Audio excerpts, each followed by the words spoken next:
I'm reading Answer to Job by C.G. Jung, paragraph 706.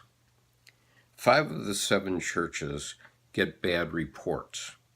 This apocalyptic Christ behaves rather like a bad-tempered, power-conscious boss who very much resembles the shadow of a love-preaching bishop. Paragraph 707.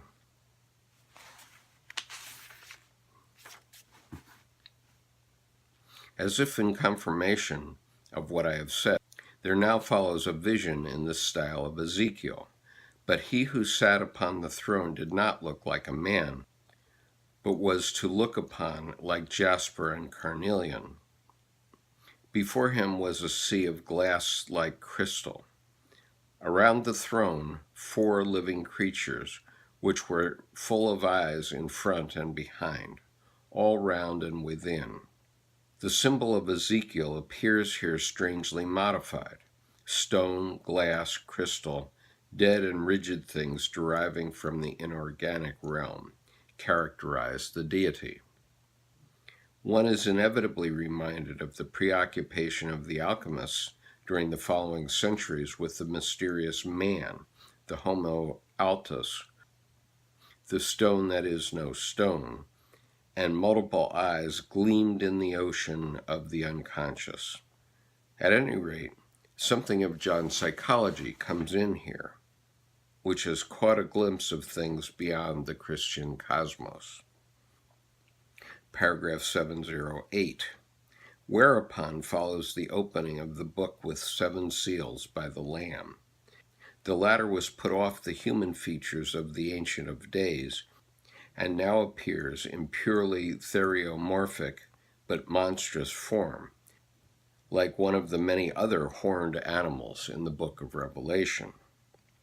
It has 7 eyes and 7 horns, and is therefore more like a ram than a lamb. Altogether it must have looked pretty awful.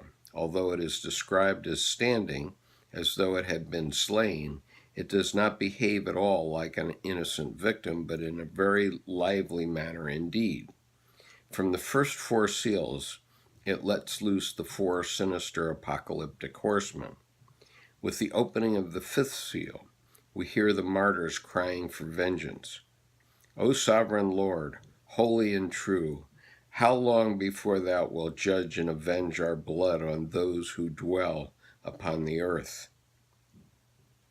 The 6th seal brings a cosmic catastrophe, and everything hides from the wrath of the Lamb, for the great day of his wrath is come.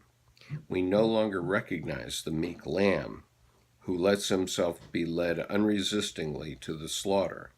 There is only the aggressive and irascible ram, whose rage can at last be vented. In all this, I see less of a metaphysical mystery than the outburst of long pent-up negative feelings, such as can frequently be observed in people who strive for perfection.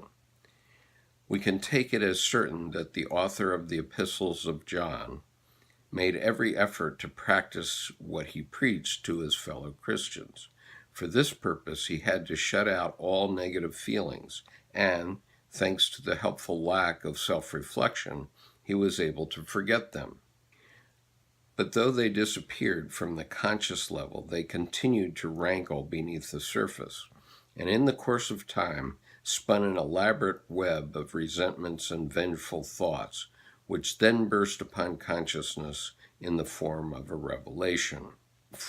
From this there grew a terrifying picture that blatantly contradicts all ideas of Christian humility, tolerance, love of your neighbor and your enemies, and makes nonsense of a loving Father in heaven and rescuer of mankind, a veritable orgy of hatred, wrath, vindictiveness, and blind destructive fury that revels in fantastic images of terror, breaks out, and with blood and fire overwhelms a world which Christ had just endeavored to restore to the original state of innocence and loving communion with God. Paragraph 709. The opening of the 7th seal naturally brings a new flood of miseries which threaten to exhaust even St. John's unholy imagination. In order to fortify himself, he must now eat a little scroll in order to go on with his prophesying. Paragraph 710. When the seventh angel had finally ceased blowing his trumpet, there appeared in heaven, after the destruction of Jerusalem, a vision of the sun woman, with the moon under her feet and on her head a crown of 12 stars. She was in the pangs of birth, and before her stood a great red dragon that wanted to devour her child.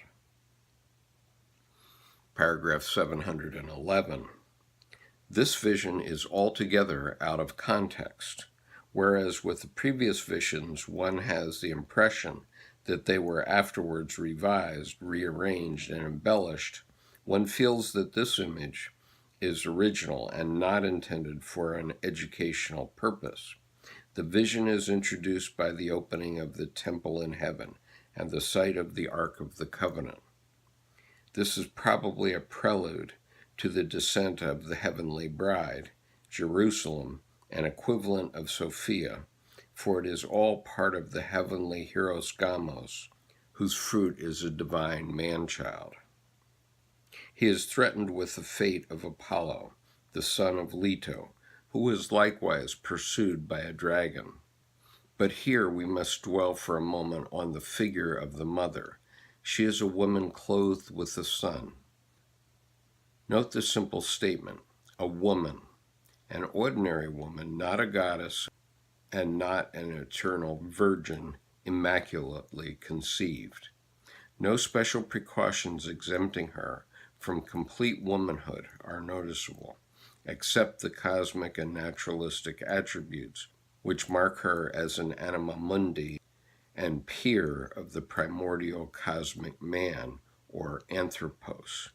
She is the feminine Anthropos, the counterpart of the masculine principle.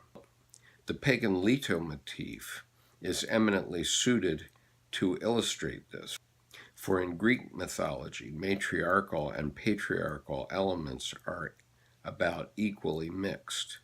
The stars above and the moon below, in the middle of the sun, the rising Horus and the setting Osiris, and the material night all around. This symbolism reveals the whole mystery of the woman. She contains in her darkness the sun of masculine consciousness, which rises as a child out of the nocturnal sea of the unconscious, and as an old man sinks into it again.